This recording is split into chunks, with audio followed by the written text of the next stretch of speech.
ஒரு நாள் அல்லாஹ்வை சந்திக்கணும், ஒரு நாள் அல்லாஹ்வை சந்திக்கணும். இந்த நாளுக்கு நீ என்ன பதில் சொல்ல போகின்றோம்? அந்த நாளில் என்ன பதில் சொல்ல போகின்றோம் அல்லாஹ்விற்கு? அடியானே, உனக்கு இவ்வளவு கொடுத்தேனே, நீ தொழுதாயா என்று கேட்டால், என்னை நீ சஜ்தா செய்தாயா என்று கேட்டால் என்ன சொல்ல போகின்றோம்? என்ன சொல்ல போகின்றோம்? பதில் இருக்கின்றதா? பதில் இருக்கின்றதா? தொழுவிலேயே ஏன் தொழுன்னு கேட்டா சொல்றதுக்கு பதில் இருக்கா?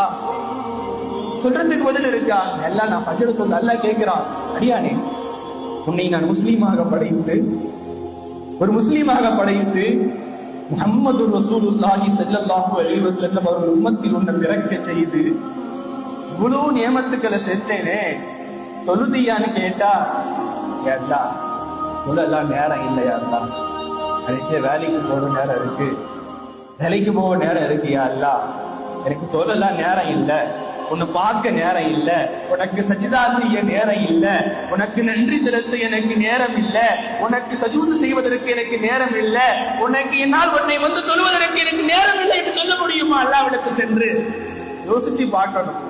இந்த நிலையில போய் நிக்குமா? இன்னைக்கா இருந்தாலும் மௌத்து வந்துடல, மௌத்துக்கு பின்னால் அல்லாஹ்வை சந்திக்கணும்ல. இங்கு உள்ள யாராவது மௌத்தை மறுத்தவர்கள் இருக்கின்றார்களா? இல்லை, நான் இந்த உலகத்திலேயே வாழ போகிறேன் என்று நினைத்துக் கொண்டு இருக்கின்றோமா?